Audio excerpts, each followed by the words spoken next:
Salut à tous, bienvenue sur votre émission Tarif et News. Donc là, attention, parce que les précommandes, c'est les précommandes pour le samedi 13 novembre. Par contre, la date de mise en vente, ce sera le Black Friday. Et ouais, Black Friday, Black Templar, donc ce sera le vendredi 26. En plus, ça tombe à vendredi, d'habitude c'est un samedi les précommandes. Donc faites-y bien attention. Alors après, je sais pas s'il y aura, parce qu'en général, Black Friday, on s'attend à des grosses remises. Un Black Friday, c'est ça, hein, c'est des grosses remises. Est-ce qu'il y en aura de la part de Games Workshop? À une époque, j'aurais dit non, parce que c'est vrai que ça faisait un petit moment qu'on n'avait pas d'opération comme ça un petit peu commerciale, mais justement là, depuis quelques temps, depuis quelques mois, ils commencent à nous ressortir en fait des packs promo, des choses comme ça, enfin des offres commerciales, et il y a eu justement les soldes Games Workshop avec toutes les boîtes qui sont un peu moins vendues, genre Warcry Catacomb, genre Aerontica Imperialist, des choses comme ça, qui étaient vendues à moins 30%. Donc je me dis peut-être que pour le Black Friday, ils vont aussi se prêter au jeu des remises et nous faire quelque chose. En tout cas, on peut l'espérer. En tout cas, ce qu'on sait pour l'instant, c'est qu'on aura des Black Templars. Alors, donc du coup, Marshall Eldbrecht, qui lui va coûter 35 €. Alors, si vous l'aimez, eh bien, je vous annonce qu'il sera à gagner en fin d'année dans la hotte du Père Noël IGTV, parce que je vais vous organiser ça, je vais vous organiser un gros live avec une hotte remplie de cadeaux, donc voilà, il y aura du coup le petit Eldbrecht, hein, donc si ça vous intéresse, eh bien ne ratez pas ce live. Ensuite, le High Chaplain Grimaldus, donc là lui aussi va être à 35 €. On retrouve hein, le style hein, qu'on avait sur l'ancien Grimaldus, donc là pour le coup je trouve ça vraiment intéressant de remettre au goût du jour en fait les figurines qui était un petit peu à l'ancienne. Bon, c'est surtout pour Grimaldus, hein, histoire qui passe en mode Primaris, le backpack qui va bien, le pistoplasma qui va bien, en mode Primarisé, voilà. Ensuite, l'Emperor Champions, on en a déjà beaucoup parlé, vous étiez beaucoup à être assez d'accord avec moi et à trouver que celui de Ron Diaz, qui était un petit peu avant, avait une posture plus charismatique, qu'il envoyait plus. Mais après, on a vu quelques conversions de celui-ci sur le site justement de Warhammer Community, qui sont plutôt pas mal. Donc là, 30 € le champion de l'empereur. Ensuite, le Marshall, lui, va être à 25 €. C'est là où les prix, en fait, on se demandait pourquoi plus, pourquoi moins, pourquoi un champion de l'empereur c'est 30, pourquoi un Eldbrecht c'est 35, pourquoi un Grimaldus c'est 35 alors qu'il est avec plusieurs figurines, et lui c'est 25. Voilà, donc 25 €. Ce que j'ai remarqué sur lui, c'est, je me demandais, est-ce que cette partie inférieure en fait du casque, est-ce qu'on n'est pas sur un des seuls Primaris avec ce respirateur en fait, parce que ça, c'était plutôt le respirateur qu'on avait l'habitude de voir sur, alors je sais plus si c'était les MK7, je crois, c'était sur les armures MK7 de Space Marine, où du coup, bah voilà, on pouvait imaginer qu'ils enlevaient le haut du casque et on pouvait garder la partie basse du casque intégrée. Et au final, là, si c'est un peu ça, alors on a ce côté un petit peu oldies avec du Primaris. Donc, est-ce que ça veut dire qu'au fur et à mesure, je pense que ça va être le cas, ils vont mixer en fait les Primaris et leur style d'armure avec mettons des vieilles pièces d'équipement, parce que c'est vrai qu'au final, fluffiquement parlant, d'ailleurs, tiens, ça me fait attention, c'est parti, petite digression, mais c'est vrai que fluffiquement parlant, il y avait quand même une notion de révérer les armures de temps passé, le porteur de l'armure, des fois il fallait sauver l'armure pour la récupérer, et en fait au final, avec les Primaris, ils ont tous des nouvelles armures, aucune histoire dessus, tout est neuf, et on a laissé un petit peu le côté relique, alors que l'armure elle-même était une relique, hein. C'est même la même chose pour les bolters, hein. Donc dès que maintenant on a des bolters Primaris là, c'est vrai que j'avais jamais réfléchi à ça, mais voilà, encore une fois on a sacrifié un petit peu le fluff sur l'autel de la nouveauté. Bon, tant pis. Ensuite, Castellan. Donc là pour le coup, ça fait plaisir parce que on revient sur une figurine qui sort uniquement pour faire plaisir aux vieux joueurs, hein, comme moi, parce que ça c'est vraiment l'imagerie de Warhammer 40 000 telle qu'on l'a connue avec la V3, et c'était ce côté grimdark avec les crânes, avec la hache. Alors la posture vraiment à l'ancienne, mais elle est vraiment copié sur l'illustration de John Blanche qui définissait Warhammer 40 000 V3, donc c'est vraiment une figurine très plaisante. En plus elle a un prix assez intéressant, elle est à 25 €. Bon, ça reste 25 € une figurine en plastique, mais au moins là il y a vraiment un petit côté collector, et moi je l'ai récupéré juste pour l'esprit Warhammer 40 000. Ensuite, Primaris Crusader Squad, donc là le pronostic était bon, c'est bien 45 € les 10 figurines, avec bah voilà, toujours les scouts initiés. Les Sword Brethren Squad, donc là les frères d'épée en français, mode Primaris aussi, là eux ils vont être à 42,50 €. Donc bon, voilà, c'est les prix, hein, vous en discuterez toujours en commentaire, ça je pense que l'émission TFA News c'est sans doute celle où il y a le plus de discussions sur les prices, hein, dans les commentaires, mais c'est vrai que là on a 45 les 10, 42 les 5, bon voilà. Ensuite le supplément Black Templar, donc j'attire votre attention sur le fait que c'est un supplément, il faudra bien le codex, le pavé Space Marine à côté pour pouvoir sortir dans votre tournoi, donc lui sera à 22,50 €, voilà. Puis en version collector j'ai pas le prix, mais après je vous avais demandé est-ce qu'il y a des gens qui achètent vraiment les versions collector, et tout le monde, enfin personne m'avait dit oui je l'achète, donc bon, je sais pas si je suis vraiment curieux des chiffres de vente, hein, là-dessus, hein. Ensuite le pack d'upgrade et transfert, donc transfert, hein, c'est les décalcos, là ça va être 25 €. Donc 25 € pour des têtes en plus. Alors ça peut vous permettre de faire passer justement des Primaris classiques en Primaris Black Templar. Le vrai problème je trouve c'est que à la place de mettre des bras de scout, j'aurais bien aimé qu'ils nous mettent plutôt des bras de Primaris, hein, c'est-à-dire des bolters avec des chaînes, des épées tronçonneuses ou des choses comme ça, parce que au final ce kit là, étant donné qu'on peut pas mettre ça sur juste des scouts classiques, si on met juste des scouts classiques je pense que ça va être un petit peu disproportionné, parce que là ils sont quand même plus grands, hein, que les scouts classiques. Bon voilà, c'est un petit peu dommage, mais bon c'est un pack un petit peu entre les deux, parce qu'on a les épaulettes, alors je regarde encore une fois, mais ouais, ces épaulettes là elles sont vraiment très très simples. Là on a les épaulettes qui sont vraiment plus des épaulettes de Space Marine initiés, hein, et pas de nouvelles recrues, donc c'est un kit un peu étrange, parce que au final vous mettez juste des épaulettes, et puis vous avez aussi des bras de scout. Bon, c'est un kit un petit peu entre les deux. Bon, après, pourquoi pas. Ensuite, on continue. Bon, les dés, vous avez l'habitude, 25 € le set de dés. Ensuite, les data cards, 12 €, parce qu'il doit être plus petit le paquet, il doit y avoir moins de choses. Et puis, comme de toute façon, il faut vous taper aussi celui d'Espèce Marine pour avoir tous les stratagèmes et les traits. Donc, c'est vrai que ça fait beaucoup de paquets de cartes. Ensuite, Space Marine Chaplain. Alors, lui, j'ai pas le prix. Je pense qu'il sera peut-être disponible uniquement en VPC. Il ne dit pas grand-chose, il est juste qu'il va revenir, donc bon voilà, pas plus d'infos dessus, mais en tout cas c'est assez intéressant, parce qu'au final on reste sur une figurine de Space Marine classique et non Primaris, donc ils ont envie quand même avec les Black Templars, j'ai l'impression, de faire plaisir quand même aux vieux joueurs, que ce soit avec le Castellan qui ressort, qui sort plutôt, qui est encore une fois l'imagerie qui parle vraiment plus aux joueurs un petit peu anciens, et aux anciens du gaz comme diraient certains. Mais voilà, bon, ça fait plaisir en tout cas qui pense aussi aux vieux joueurs. Alors, vous ne l'avez pas ici, mais grâce à Iggy TV, vous allez avoir l'info. Il y a aussi la Combat Patrol qui va sortir.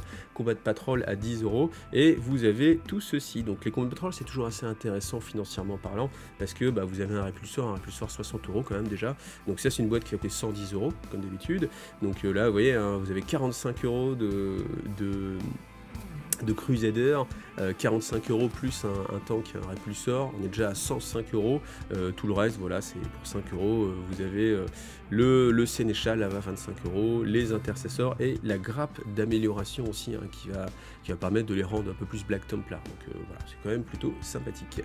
Ensuite, qu'est-ce qu'on a d'autre? On revient ici, alors des pins chez Koyo. D'ailleurs, je vous rappelle que si vous avez envie, vous pouvez aller dans la description de cette vidéo et vous avez un lien pour avoir un petit code promo Koyo, c'est Iggy TV tout simplement, comme je suis partenaire avec eux.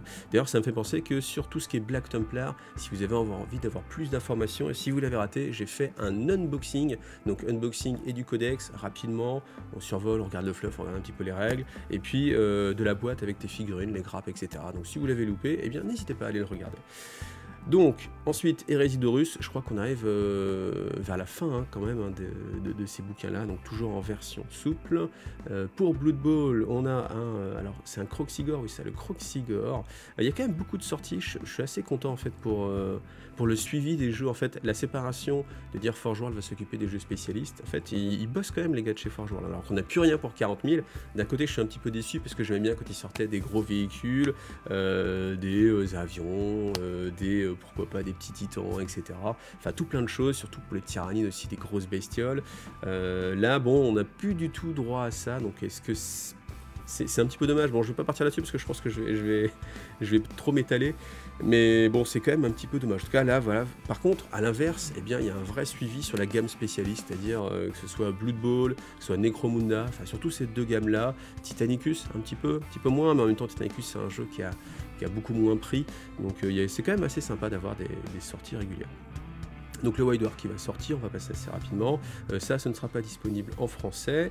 Je vous laisse regarder tout ce qu'il va y avoir sur Warhammer Plus.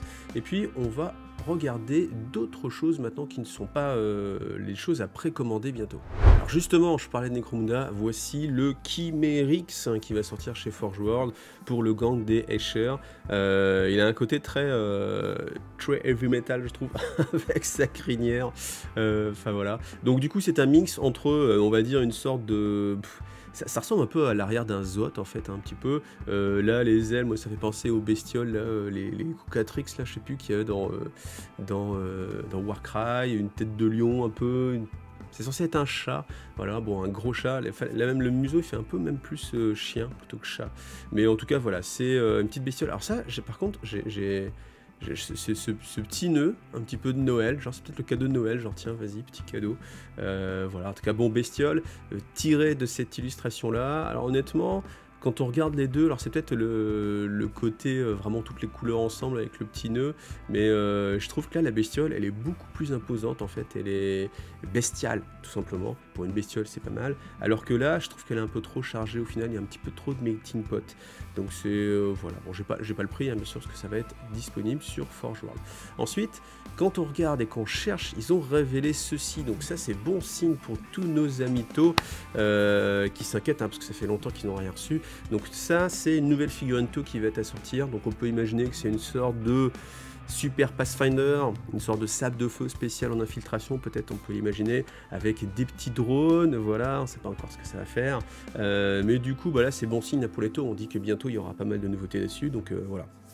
Si vous êtes joueur taux et que vous attendez avec impatience d'avoir un codex qui serve à quelque chose contre est-ce que je me pose la question, je me dis, est-ce que les taux vont être encore plus forts au tir que les Drukhari ou que les orques là récemment?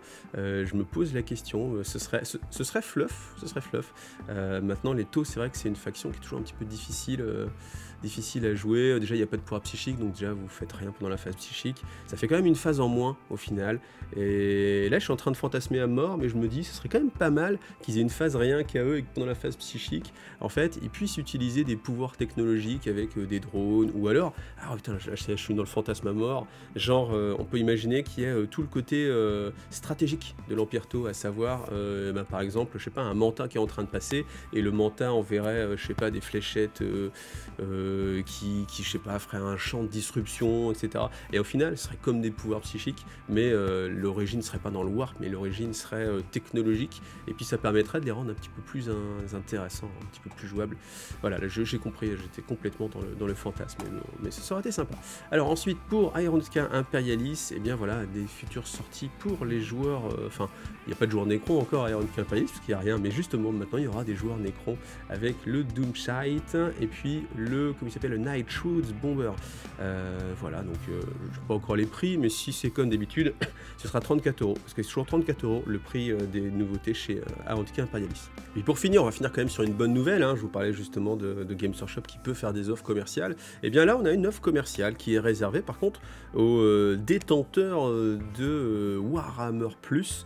Donc si vous dépensez 100 livres, vous recevez un bon d'achat de 10 livres, 150, 15, donc du coup vous êtes, ah c'est cool, c'est 10%, oui certes c'est 10%, donc c'est bloqué à 500, bon, 10% c'est pas mal, c'est mieux que rien. Après c'est vrai que c'est par palier en fait, donc ça veut dire que si vous êtes à 149 livres, du coup vous n'avez pas votre bon d'achat de 15, donc c'est un 10%, pour ceux qui sont un petit peu optimisateurs, c'est un 10% uniquement si vous dépensez exactement 100, c'est-à-dire que si vous dépensez, je sais pas, 115, 120, 130, vous avez l'impression d'avoir eu 10% de remise, mais en fait non, vous n'avez pas eu 10% de remise parce que vous n'avez qu'un bon d'achat de 10 €. Mais en tout cas, c'est toujours mieux que rien, et on ne peut que encourager Games Workshop à faire ce type de promotion pour rendre un petit peu le hobby assez dynamique en fait, parce que c'est vrai que là en fait vous le voyez à travers Tarif et News, il y a vraiment tellement de sorties que je pense qu'on est arrivé à un moment un petit peu de saturation en fait de la part des joueurs. Enfin déjà, c'est évident que aucun être humain, je pense, ne peut suivre toute l'actualité Games Workshop. Donc là, je pars sur un sujet, ça va prendre des heures à des heures. Mais en gros, l'idée, pour résumer, c'est que vous êtes beaucoup à dire ouais, je peux pas suivre, etc. Mais en fait, il faut accepter cet état des choses. On peut pas suivre, c'est pas possible. C'est pas fait pour que quelqu'un puisse suivre. C'est pas en mode comme un abonnement où l'idée ce serait tous les mois vous avez votre supplément, etc. Et puis vous avez un package. Là, c'est fait pour que tout le monde soit rassasié à mort. Le principe, c'est que vous avez tellement de choses qui arrivent, c'est que si vous voulez un petit peu de nouveauté, ben voilà, vous aurez de la nouveauté quoi qu'il arrive. Toutes les semaines, il y a plein de nouveautés. Donc, c'est pas fait pour que tout le monde puisse suivre et c'est impossible qu'on puisse suivre. C'est fait pour que tout le monde ait tout le temps une nouveauté et que ben, si un mec, on l'a pas eu la semaine 1, on va l'avoir la semaine 2, on va l'avoir la semaine 4 et peut-être que la semaine 45, le mec, il va craquer parce qu'on va être sur un produit qui va correspondre à ses attentes. Et c'est ça la volonté dans notre Games Workshop. Donc, c'est vrai qu'on peut pas suivre, c'est frustrant, mais voilà, après, c'est la même chose pour les jeux vidéo. Hein. Je vais faire un parallèle très rapide, mais avec le nombre de jeux vidéo qui sortent, c'est impossible de jouer à tous les jeux vidéo, mais bon voilà, est-ce que c'est la vocation que quelqu'un puisse jouer à tout? Non, donc voilà, c'est la même chose pour les figurines, et encore, là je parle à ceux qui sont vraiment sur Games Workshop, hein, quand vous jouez à plein d'autres jeux, vous êtes sur plein de jeux de figurines, c'est impossible de tout suivre, mais c'est pas grave, faut essayer de trouver justement son équilibre en fait là-dedans. Moi mon équilibre je l'ai trouvé parce que j'aime toucher à la nouveauté, justement, j'aime faire pas mal de petites choses à droite à gauche, de temps en temps j'ai des phases, je surfe sur des choses, et en fait ça permet de toujours garder la hype et la motivation en fait, parce que certes il y a des projets qui vont pas au bout, mais comme je dis toujours, on surfe en fait sur le plaisir de la nouveauté, et en fait on a une énergie qui permet d'avancer et de créer des choses, alors que si on est enchaîné en fait à un projet, non, faut absolument que je termine mes Black Templars parce que je les ai achetés, etc. Ah, c'est pas grave, des fois vous les mettez de côté, parce que le truc c'est que faut se forcer pour peindre, sauf que le problème c'est que j'ai pas la force suffisante pour me forcer à peindre, donc du coup je vais pas peindre, je vais plutôt regarder une série sur Netflix, alors que si je me faisais plaisir et que j'allais vers Gazland et que je me convertissais à une petite voiture, et bien du coup j'aurais avancé, parce qu'à la fin, bon, j'aurais peut-être pas regardé la série sur Netflix, mais du coup j'aurais ma petite voiture qui est faite, et après j'aurais pu reprendre, peut-être revenir sur des phases comme ça, hein. Moi je repense à ça parce que là mon armée de Necron, c'est vrai qu'il y avait une phase en dessous, là je suis sur une phase plutôt positive où je suis pour mon armée de Necron, donc j'ai refait des trucs, je repeins, et si je m'étais acharné à vouloir absolument les terminer, j'aurais pas avancé, puis à un moment ça m'aurait même dégoûté complètement du jeu. Donc voilà, pensez à vous aérer un petit peu, et justement le multijeu c'est une bonne façon de s'aérer, parce que de toute façon je vous connais, vous êtes toujours craqué pour des boîtes, etc. Et puis après, il y a toujours le marché de l'occasion pour revendre des choses, donc voilà, n'hésitez pas à vous faire plaisir, et ne vous stressez pas trop avec votre hobby en tout cas. Voilà, c'était le petit mot philosophique de la fin. Merci à vous d'avoir regardé cette vidéo. Si vous avez aimé, pensez à liker, à vous abonner, à mettre des commentaires, et puis si vous avez envie de participer à la vie de la chaîne sur Tipeee bien sûr, merci à vous en tout cas. Allez, à bientôt, salut à tous.